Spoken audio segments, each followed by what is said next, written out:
টানা এক সপ্তাহ যাবৎ বৃষ্টি হওয়ায় আজকে সবচেয়ে বেশি বৃষ্টি। দেখেন কি পরিমাণ পানি, সব জমির যে আইলগুলো আছে এগুলা কীভাবে পানির নিচে পড়ে গেছে। দেখেন প্রচুর পানি। এই যে ওই যে সামনে দেখতে পাচ্ছেন, এটি হচ্ছে একটা দিঘি আর খেতে সমান। দেখেন প্রচুর পানি, এত বৃষ্টি হচ্ছে যে আসলে বলা, ঘর থেকে বের হওয়া যাচ্ছে না, এত বৃষ্টি, প্রচুর পানি। সকাল থেকে খুব মুষলধারে ভারী বৃষ্টি হচ্ছে, আর এই বৃষ্টির মধ্যে কেউ ঘর থেকে বের হওয়ার সুযোগ হচ্ছে না। একটু বের হলাম, এদিক দিয়ে পানি, রাস্তা ভেঙে গেছে অনেকটাই, মানুষের ভয়াবহ অবস্থা। আর কিছুক্ষণ বৃষ্টি হলে এগুলো আসলে আরও বেশি পানি তলিয়ে যাবে। এই যে দেখেন কি পরিমাণ বৃষ্টি হচ্ছে, শুধু পানি আর পানি, যেদিকেই তাকাবেন শুধু পানি আর পানি। আর রাস্তাঘাটের অবস্থা খুবই নাজেহাল অবস্থা। এইগুলো হচ্ছে আমাদের গ্রামীণ অঞ্চল, গ্রামের পরিবেশ।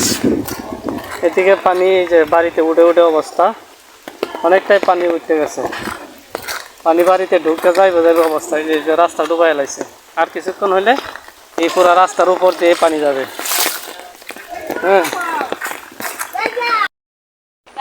লাগছে মাছ দারহিনতা?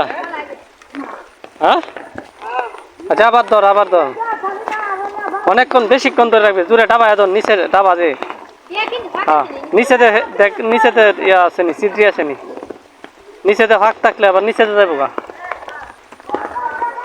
কিসে এত কিসে?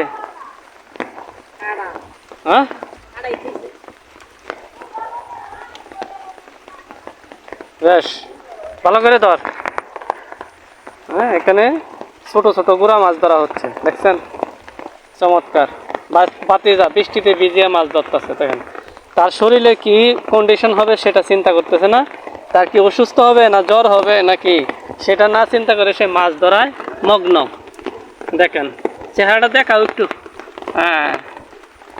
আমার বাতিজা বলে কথা, মাছ ধরতে ওই যার একটা, সেটা অনেক ক্লান্ত হয়ে গেছে, অনেকক্ষণ ধরে যারা বিশ্রাম করতেছে। দেখছেন এই যে দেখেন, বৃষ্টিতে মাছ ধরা আসলে অন্যরকম একটা ফিলিংস, অন্যরকম একটা আনন্দ, অন্যরকম একটা মজা। ছোট ছোট মাছ তরতাজা, অনেক ভালো লাগে এই মাছগুলো এইভাবে ধরলে। জাল দিয়া, কুপি দিয়া অনেকভাবে মাছ ধরা যায়।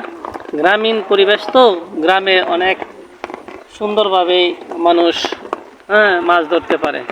তাই আশা করি আপনারা যে যেখানেই দেখছেন, এরকমভাবে যদি মাছ ধরা দেখে থাকেন বা নিজে মারেন কোনো সময়, কমেন্টে বলে যাবেন ইনশাল্লাহ। বাকিটা যা সবাই দোয়া করবেন যাতে আমাদের এই অঞ্চলের জমি জমা অনেকগুলাই ক্ষেত লাগানো হয়ে গেছে, এইগুলা যাতে অতি শীঘ্রই পানি নেমে যায়, যাতে ফসল নষ্ট না হয়, সেই জন্য সবার কাছে দোয়া চাই। এই প্রত্যাশায় আমি বিদায় নিলাম। আসসালামু আলাইকুম।